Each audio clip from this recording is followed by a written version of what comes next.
Irv, you're the most patient person I've ever met.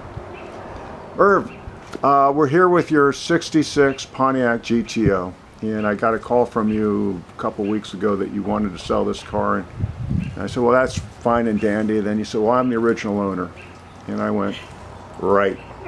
And so we talked for a bit, and it sounded possible. So I came over to see you and Judith, and you showed me this car, and then told me the story about how you were the original owner of this car. And so I'm going to ask a couple of questions. It's a 66 GTO Pontiac with a 4-speed tri-power air conditioning, and it's original everything. And so I'm going to ask you, Irv, why you bought this car brand new. We needed a new car. You needed a new car? Well, what were you driving? We were driving a 61 Corvette. The wife was pregnant. The trunk on a Corvette is about the size of a suitcase is all. So when you have to go someplace, you got no place to carry anything.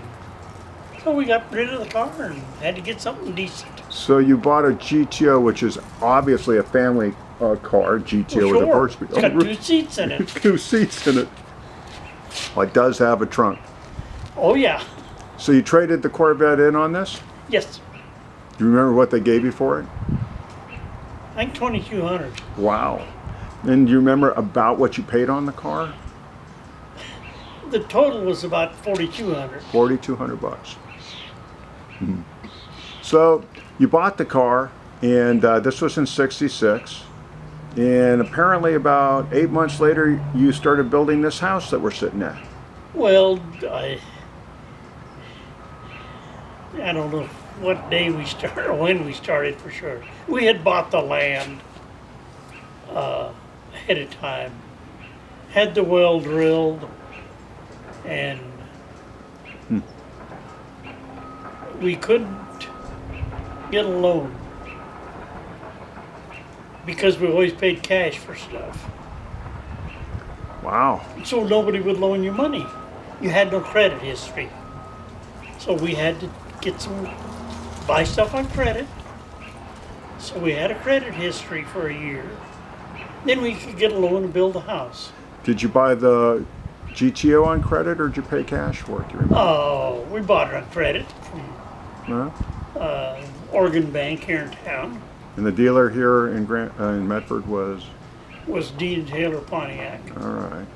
So Judith used this for the family huckster, the go-to thing, grocery shopper, take kids to ballet, school, work, and everything. This was her car. That's what it was.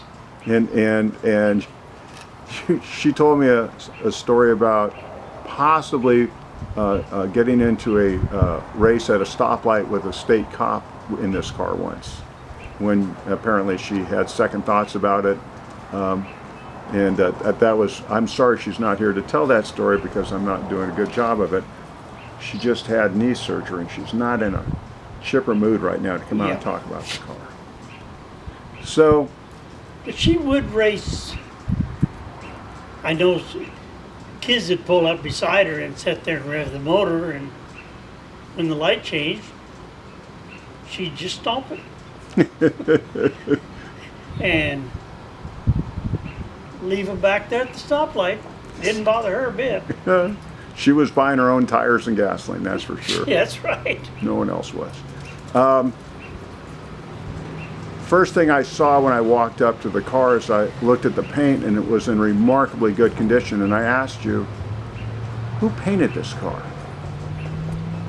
It was painted at the GM factory. Well, when we bought it, that was it. And I had to ask you twice what you meant, because it was such a shock to hear that this is the original paint on the car. Yeah. Amazing. The interior, it's also in amazing condition. It is all original also. Everything except the floor mat. Floor mat on the driver's side. Well, that's where your heel hits when you use the clutch and brake and stuff. And it just got wore out, so I replaced it probably 5 years ago. Yeah. So you also mentioned you had the motor rebuilt about 4 or 5 years ago. Yep. And that you hadn't driven the car since. Very little. Wow. So the motor has a couple hundred miles on it, maybe, since it was rebuilt. There's a note in the glove box of the mileage of when it was rebuilt. The one thing you did add to this was power steering. Yes. So you added power steering about the same time? Or No, that was probably, well, we quit driving really the car probably,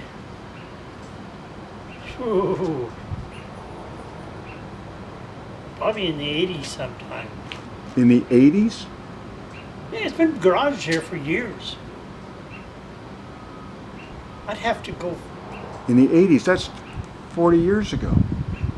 Ish. maybe, I don't know when. I'd have to go look at the That is amazing. paperwork, Okay. because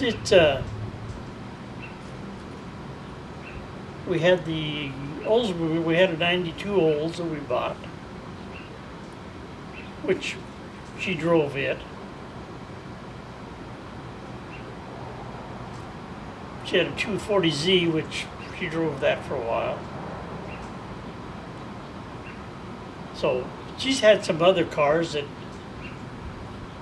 she drove, Okay. and the Pontiac just sat in the garage. Wow. The hubcaps. I asked you where the hubcaps were. And you said, in the shed. So what'd you find when you went in the shed? I found 2 good ones and 1 hubcap. And so one of them's taking a powder. So we have two and a half hubcaps. Yeah, basically. Okay. And somewhere along the line, you had a hard time parallel parking or stopping the car, and you bumped something in the nose. Yeah, I ran into a guy when he was in Vancouver, Washington, years ago. Yeah. But you went ahead and got a new nose piece, and it's in the trunk. Yes, I have that in their trunk and Yeah. some other parts for her. Oh, great. The chrome piece right here on the edge of the car. Yeah. You It's busted. in the trunk. Okay. Rear view mirrors in the trunk. Okay. Who needs to look backwards? So why are you selling it at this point? Just getting too old to mess with it. Too hard to work on it.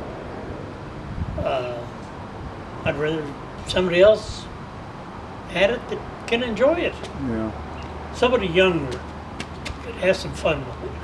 The fuel's gone bad on it at this point, and we're going to have to take it to a shop and have it drained and cleaned a little bit to get it back running again. Yeah, find out what's the matter with it. Yeah, what's that? Other than that, everything's ready to go.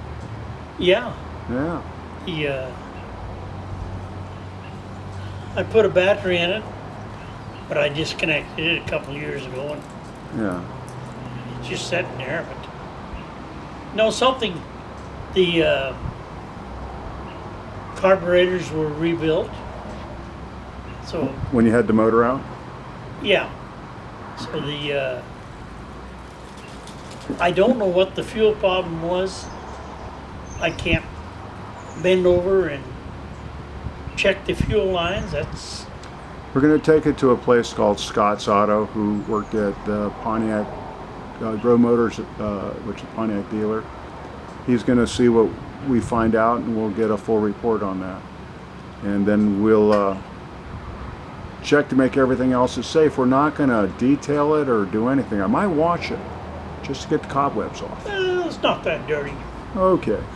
We may not wash it. Need to clean the cobwebs out from underneath it. I'd say so. I'm a little disappointed not to see Judith, but with that new knee she's got, she's obviously has other things on her mind. Yeah. Yeah. I want to thank you once again for your time with this and your patience, and I think practice makes perfect. We'll see. We'll see. Oh, well, we'll bring this to a draw and get the car loaded and we'll go from there.